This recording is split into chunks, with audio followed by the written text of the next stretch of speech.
Welcome back to the Blitzes and Brews podcast. Boys, we are so close to being back. We had a game last night, training camp in full go. Speaking of that game last night, Detroit, I get it. It's a preseason game, but got a little bit exposed in that game. How much do you think they are going to miss Ben Johnson? Yeah, I mean, I think it's more of the idea. I mean, obviously, Detroit only scored 7 points. This game means absolutely nothing. This is not going to be a reflection of the season at all. But I think it does bring up a good topic of how much will the Lions miss Ben Johnson. I'm very curious myself. I mean, the talent is there. Their roster is absolutely loaded. They have so many good players, a great offensive line. Jared Goff has looked good the past couple of years. They have Amon-Ra, Jameson Williams. Tesla showed some spark last night. I thought he looked good. He's a hometown guy out of Detroit. I personally don't think. I think the Lions are being a little bit undersold. I think Ben Johnson is great. I know they lost Aaron Glenn too, but their defense was pretty trash last year. I understand injuries and stuff happen, but I don't think Ben Johnson is going to bring this team down enough to make a difference. I still think I have them winning the NFC North.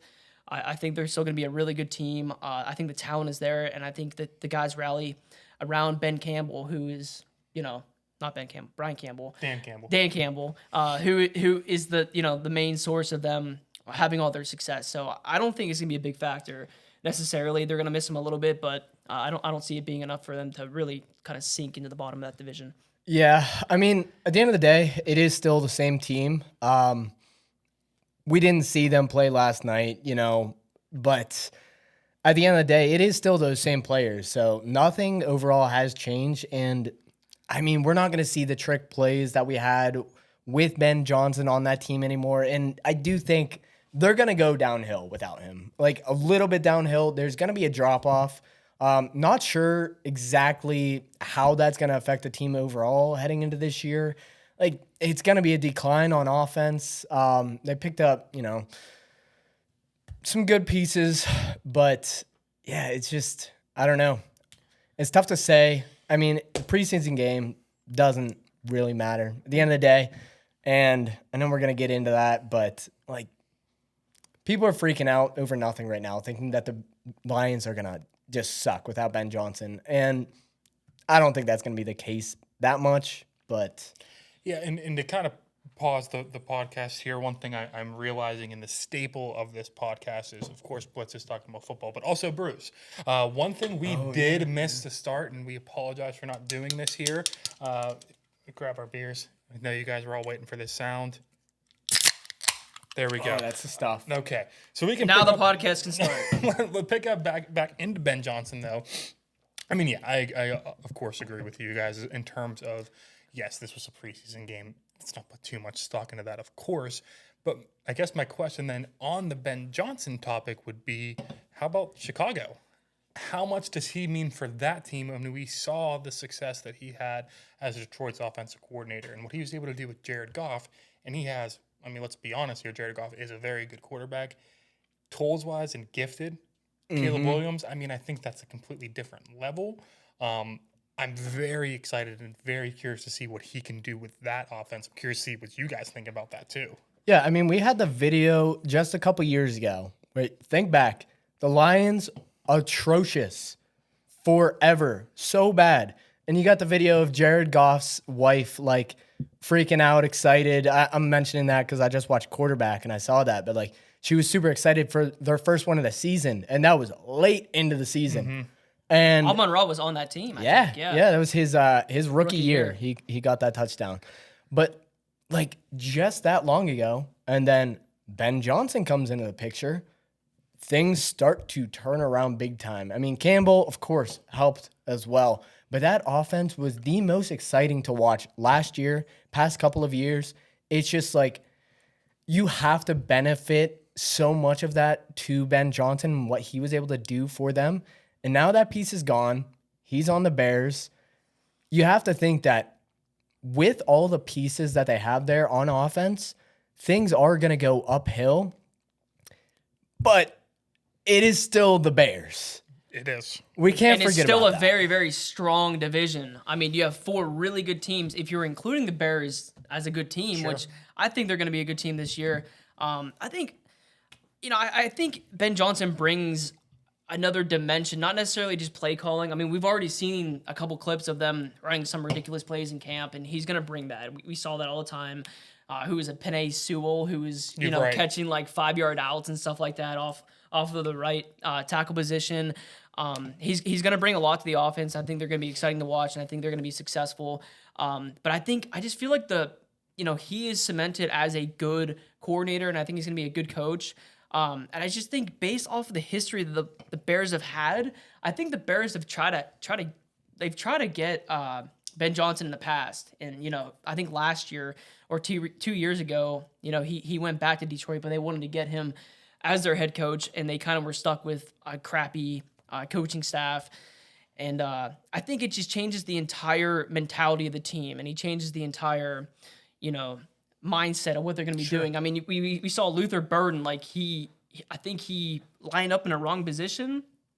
He was on the wrong hash or something. Yeah. Ben Johnson sent him to the bench and said, "You're taking off like 3 or 4 series. Like, you're done. We're not going to tolerate this stuff." And I feel like that's something that the Bears would never, the coaching staff would never have done in the past. So I'm excited to see what they can do. I think he's going to make more of a change in Chicago than more of a difference of him leaving Detroit, if that makes sense. Sure. Yeah, I get all that. And only to play a little bit of devil's advocate here, I do think, though, because you've seen it in the past, even with defensive coordinators, offensive coordinators, defensive coordinators that get that head coaching job, it's a different job. Robert Saleh. It's completely different. Yeah. I mean, you can have this great offense and this great defense when that's your only responsibility. Ben Johnson, as the head coach, you still have to care about the defense. You can't put all of your eggs in just, I'm just going to worry about that. Doesn't work. So, I mean, hopefully, I would like to see them do well because I think they are an exciting team to watch. It would be interesting to see them kind of get themselves in the mix in that division, especially, or even in the NFC as a whole.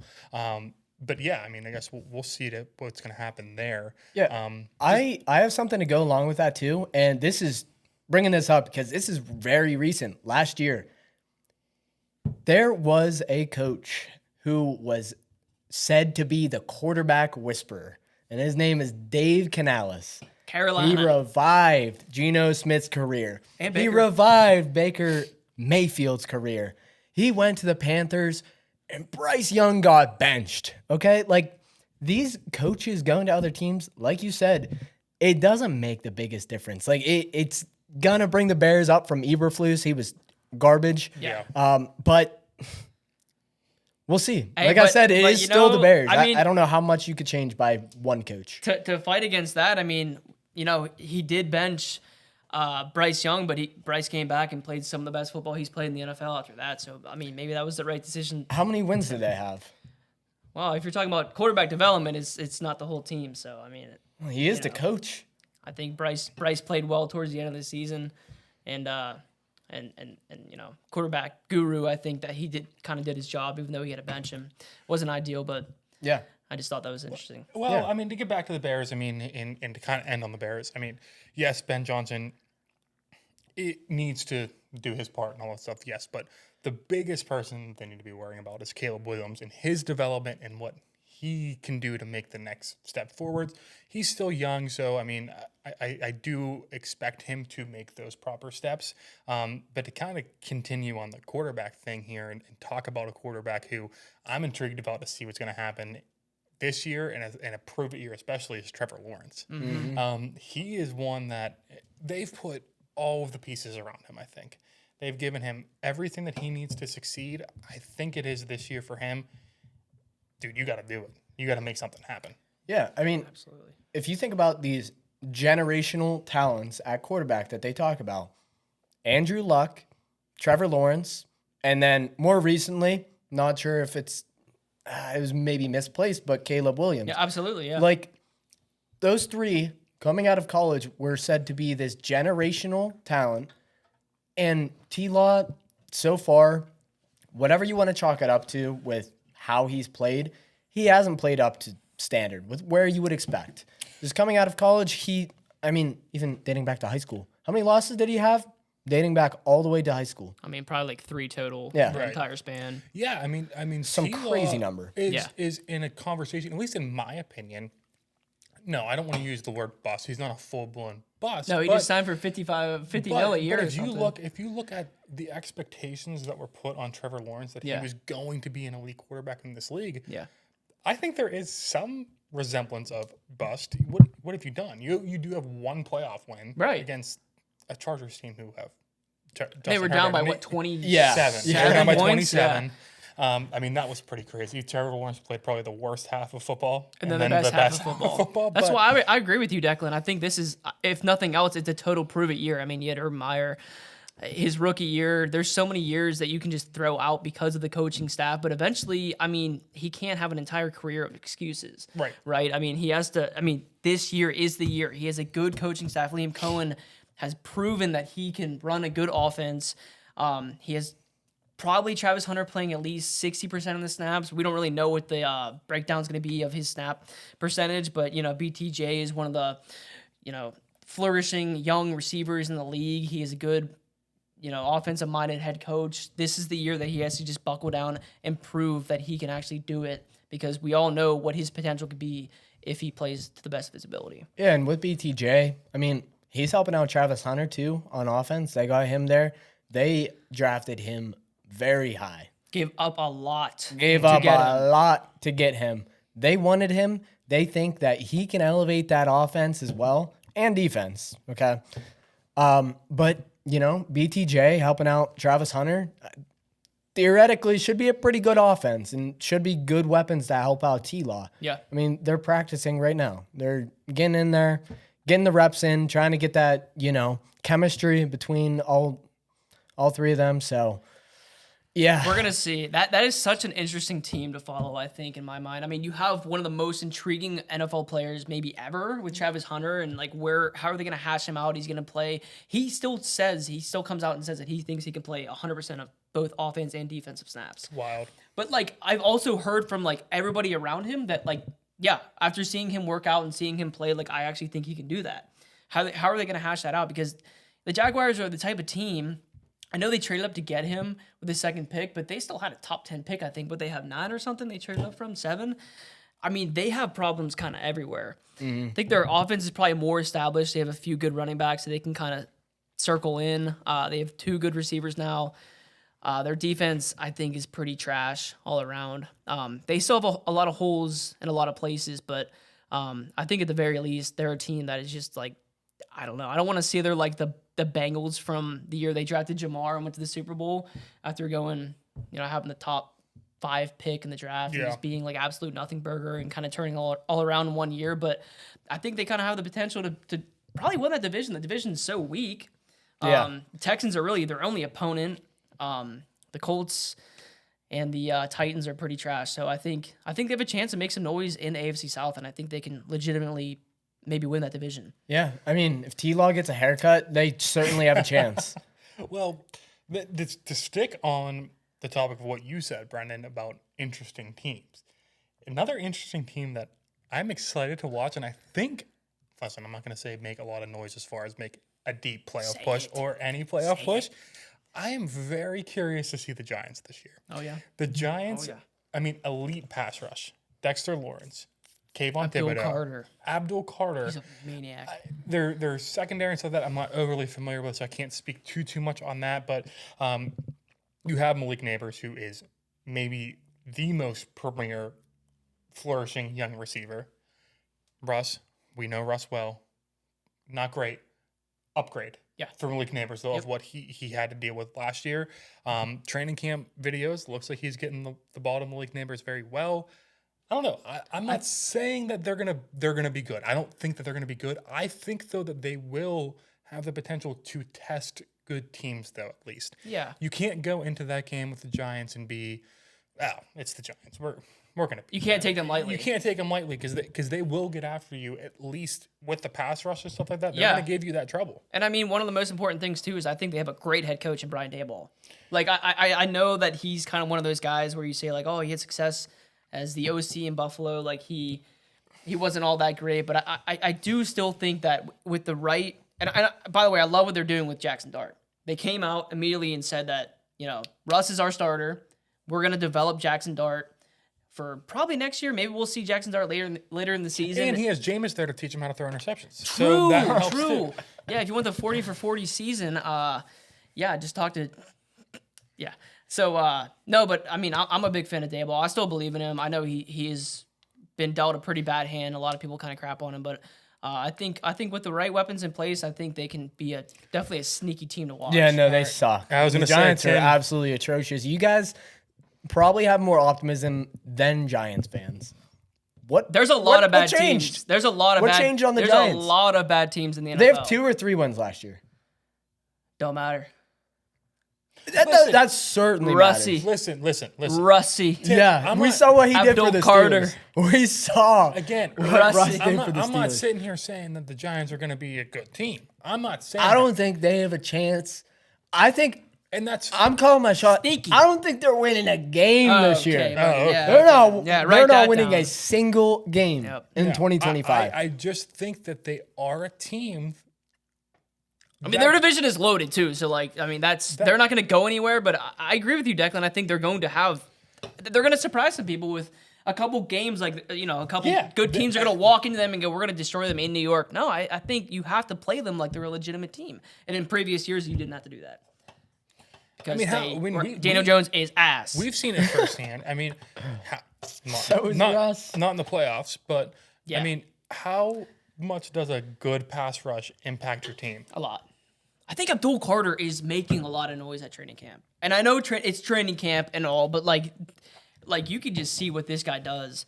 The way he gets off the ball and just I don't know. It's hard to judge a team that sucks like the Okay. Giants. I get it, but All right, Tim. Well, as Steeler fans, and obviously you're not high on Russ. I'm not necessarily high on Russ either. Who would you rather have then? Would you rather have be the New York Giants and have Russell Wilson, or be the New York Jets and have Justin Fields? See, that is a good question. I would rather have New York fans are Justin starving. Fields, 100%. So I think we can all last agree on year, that. to start the year, Justin Fields was 4-2 before he got benched. He was starting all of those games before, Russ was able to help him out the entire year after that with any sort of development that he needed. Mm-hmm. The Steelers were helping him out as well, although not really sure that Steelers coaching is good enough to fully develop I'm gonna guys at this pause you. point. Not Arthur Smith. Keep Why? in mind, one of Justin Fields' losses was to the Colts. Might have been the best game Justin Fields has ever played in Yeah. his career. Second half yeah. was I mean, was going played crazy. phenomenal. So yes, but First half was not good, but second half was very To go along with that, Promising. we haven't seen anything after that point. We don't know what Justin Fields would have done last year for the rest of the year. He We'll could have never had. know. I We'll mean, never know. No, It could have led the drives me Steelers to a crazy. better record. But you're getting that young Fields with the help that he got last year throughout the entire year. So I'd rather 100% have him than an old aging Russ. Do you think that Justin Fields could have lost the last 5 games of the season? No. could have lost. Yes, I would have. I would think that Justin Fields would have won one of I was those being games. sarcastic when I said that. I understand it's a team effort and everything, but the way I see it is I would overall, if you're gonna ask me straight up, I would rather have Justin Fields, but I think it's situational based. So if I had a team that was established, which is not the Giants, I would rather have Russell Wilson because I think he knows how to run an offense. I think he knows how to read a defense, and he can do well with a lot of weapons around him, which experience, the Steelers didn't really have this year. I mean, but or last year. But I think if you're looking for an upside and a guy that can kind of be Superman and do a lot of stuff that Russell Wilson can't do, Justin Fields is the guy. And I think obviously on the Jets and Giants, no matter what way you look at it, Justin Fields is probably the better option there. But I think only in a really good offense with a lot of good weapons, Russell Wilson would be a better quarterback. I than agree Justin with that. Fields. And I mean, if we want to talk about dysfunction, Want to talk about the Brownies? The most dysfunctional franchise in the NFL right now going into the 2025-2026 Where do year. we begin? If you're not interested in listening to the Browns being trashed, skip to the hour and 35-minute mark. Yeah, I can go first. This is easy. Cleveland is the most dysfunctional franchise. They yet again prove that. Now, Probably in 2 or 3 different ways. since the draft. I mean, they were good for a minute. Let's not say good. They did beat the Steelers in a playoff game. Baker. It was all Baker. Okay. Well, it was got also rid of what 5 turnovers. Or Yeah, I whatever mean- it was, I mean, but- the first snap on offense for the Steelers was a touchdown for the Browns. So. Yeah. So, Yeah. but I mean, it's just back to the same old stuff with the Browns, and it's so funny as a Steeler fan to watch. That. I love it. It's great, amazing. It's fantastic. They're showing But- absolutely no hope but that's at like- all. and it's so funny because like you draft Judkins. All right, he's gonna be our bell cow. He's gonna take over for Nick Chubb. He gets arrested. It's like Still hasn't Dude. signed his contract. it's like okay, well, never mind. And Jerome Ford was banged up during training camp. And it's like, well, now Nick Chubb is going to probably be the starter for the Texans. Oh, we could use a guy like that. No, he's gone. You got rid of him, you dumbasses. Look at your quarterback room. You got to cut. You have to cut one of them, right? Joe Flacco, who's 67. The GOAT. Kenny Pickett, hands way too small. And he's hurt. Dylan Gabriel, lefty. Hey, easy. Shadur. What's wrong with the small lefty? Shadur's. Yeah. Sorry, Brendan. No, it's all right. No, I totally agree with you there. I mean, they are just in total. I mean, mean, what do you do? what do you guys think? But then, Honestly, but then Deshaun is still somehow in the on the picture. team, now they have 5. Wait, yeah, What? that's a good point. I forgot about There's him. news to me. Yeah. I mean, I don't think he's going to play this year, but like he's still part of the Browns. Still part of the Asian massage parlor organization. Well, let's just say he knows how to fit into tight spots or rosters. What? Okay, wait. So He'll Dylan squeeze his Gabriel, way in there, whether they want it or not. he, what was I gonna say? Okay, so Dylan Gabriel got drafted what, in the 3rd round? 3rd round. You have to keep a guy like that. You can't cut your 3rd round draft pick off rip. I mean, you can. I'm sure it's happened in the past. Who was it for the Steelers? The offensive lineman, the guard, Kendrick Green, 3rd round draft pick, and we even kept him. He was as bad as he was. I mean, we would have kept him longer than they would keep Dylan Gabriel. I think Shadussi's on. I think Shadussi's on the block. I think he's But gone. I mean, and again, we've touched on so many times this podcast. It is training camp, but Dylan Gabriel looks like garbage. because he is garbage. I mean, Shadur, I think, looks like he can at least be somewhat serviceable. I yeah. don't know. I mean, if you were them, would you keep Dylan Gabriel just because you drafted him in the 3rd round? Or? Probably. I mean, we're only like a month, 2 months, 3 months, whatever, from the draft. I mean, you did all this research to draft to figure out who you wanted Did to they? draft at quarterback. Probably Did they- not. did they do I mean, probably not. research? But if They they're probably didn't know. yeah, I mean, maybe their 2nd round pick, they and probably they're getting thought- arrested pretty quick. they I'm not sure probably they did their thought that character test. Dylan Gabriel This dude Will was Howard. good in NCAA 25. You know what's even more funny is like if they drafted Will Howard, no matter where they would have drafted him, he probably would have started for them this year. He'd probably be their He'd starter. probably be their best quarterback on their roster. Yeah. Like to date, all Is- 15 of them that they have. Is there? And I think there is a scenario that Kenny Pickett is their starter. Yeah, absolutely. I think he was in line to before he got hurt. Do you I think, just got a notification that he was back at practice today. I still think he's going to. Yeah, he returned to practice right after missing 3 straight sessions. I think he's going to start. I'm gonna call another shot here. If Kenny Pickett is the starter of the Browns this year, the Steelers will lose Yeah. a game. 100%. I can't disagree with the that. Steelers will lose in Cleveland to Kenny Pickett. Yeah. You can bookmark this, save Yep. this clip. It will 100% happen. And the Steelers will go to the playoffs, and the Browns will be like 1-16. Yes, yeah, that'll be the yeah. one. Yeah, that's a good point, Tim. I think you're right with that. It's disgusting too. It is disgusting. I mean, it's every year. Yeah, yeah. it It's really is. hilarious. We lost to Dorian Thompson Robinson. Yeah, we also lost to Terrell Pryor and many other bad players. Yeah, I mean that's definitely, I would say, the most dysfunctional of the group. I don't know. I mean, who else really is out there that dysfunctional? The Jets. But we just touched on. I mean, I think at least they have a quarterback, not to Yeah. say a good one. But No, I agree. They have a solution, or not a solution. And guy's gonna I'm start. gonna say now, the Colts. Now, what do you think about Aaron Glenn, though? What do the do you Colts think have Aaron going Glenn on? is? I know he's kind of reestablishing the culture there and everything, but like, what do you genuinely think that he's going to bring to the table? Because, like I said before, like the Lions last year, despite God, what did they have? Like 20 guys on defense on IR at one point in the Yeah, season. it was Like bad. they really got unlucky, but they had a lot of talent, and I don't know. Aaron Glenn didn't really show too much to me. They already tried hiring a defense coordinator, Robert Saleh, from the 49ers, and obviously they ran him off like he was Hitler, but like I don't know what he's going to necessarily bring to the table. True. It's true. They did hate Robert Salah. They did hate him. Yeah. Yeah. Maybe even more than Hitler. I don't know. Well, this is a good point, I would think, then, to say, what do you guys think? Who is a dysfunctional franchise in the NFL that you think needs to be called out for being dysfunctional? We're all in agreement. It's the Browns. Most people probably are in agreement with that. Yeah. But let us know. That's in the comments. Definitely think it's the Steelers. I got 6 other reasons to tell you that you're wrong, buddy. Do you expect anything different from the Steelers going into 2025? No, I don't. I personally don't. Because, I mean, I remember the exact feeling I had last year during the playoffs. Been the exact same feeling for so many years now.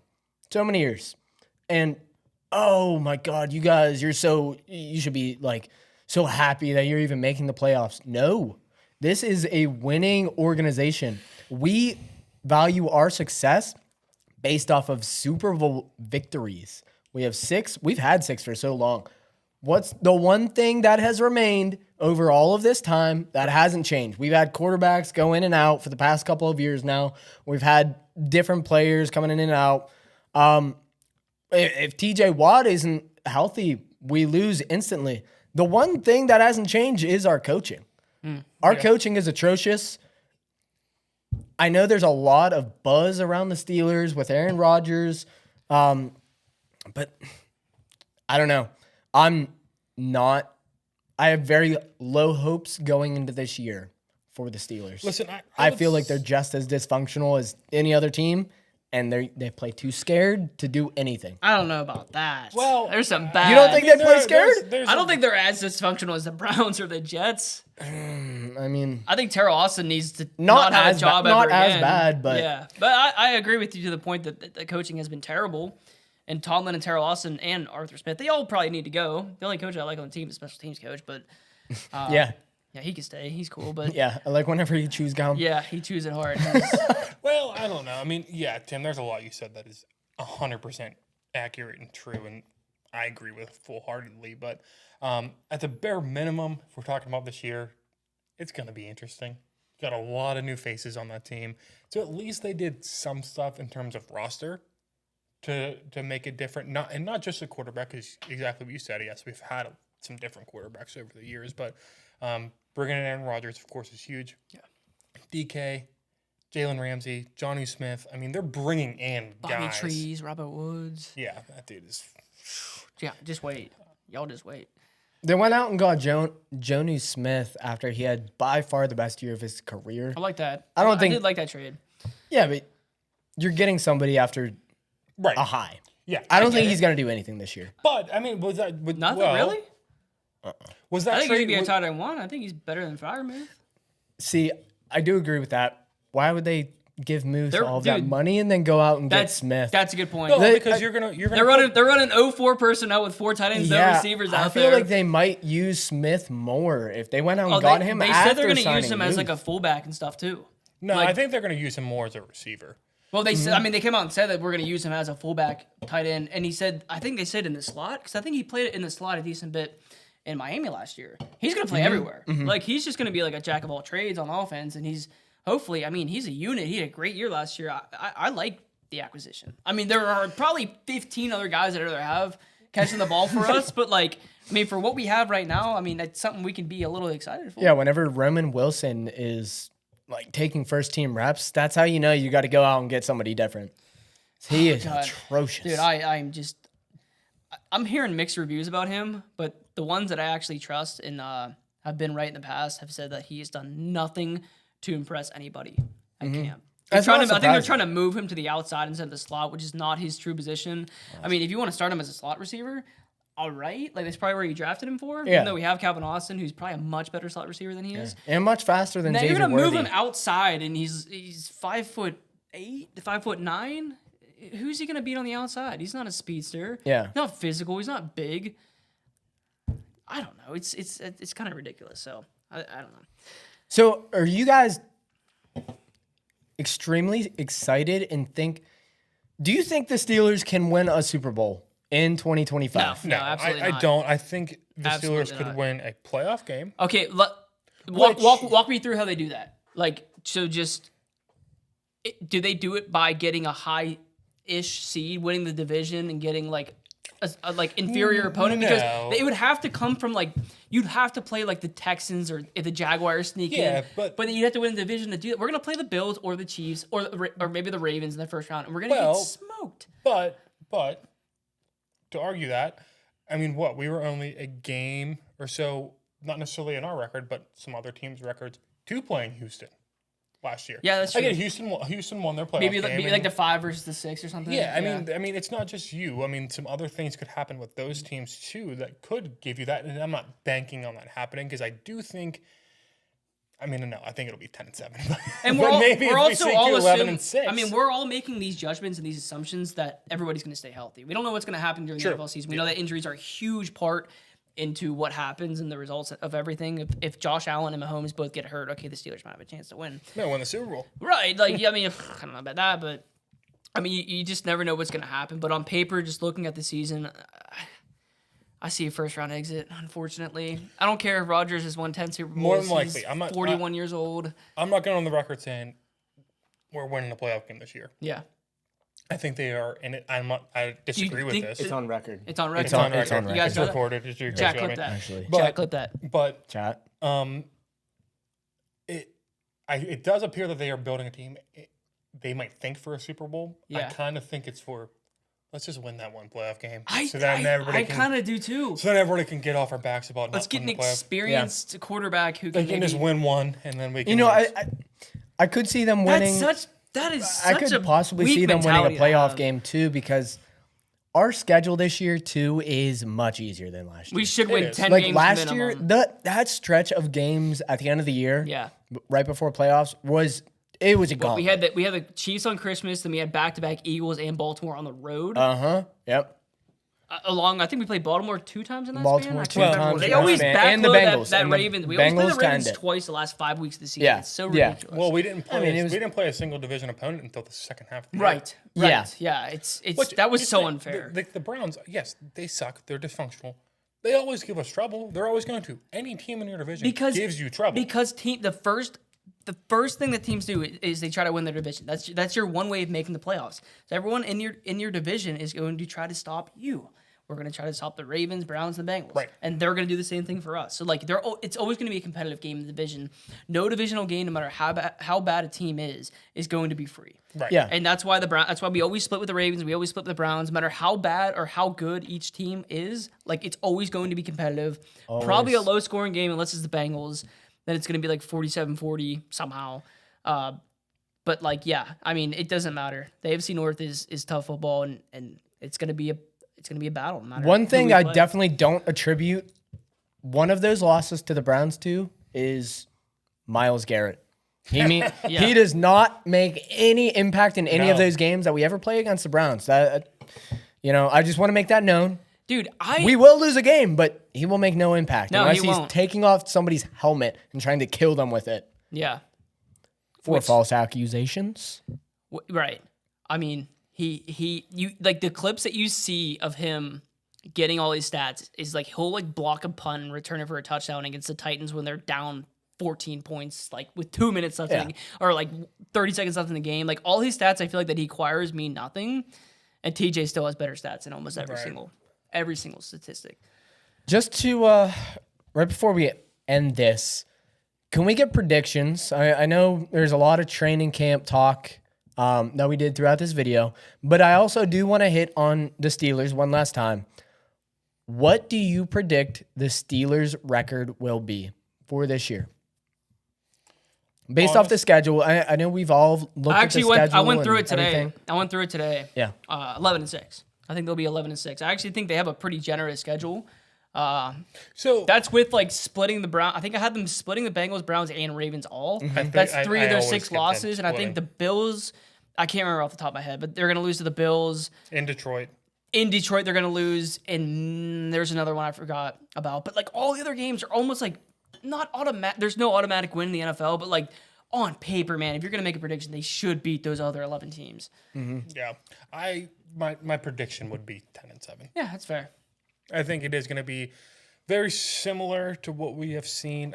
I hope the offense is a little bit more explosive and at least a little bit more interesting. I don't know.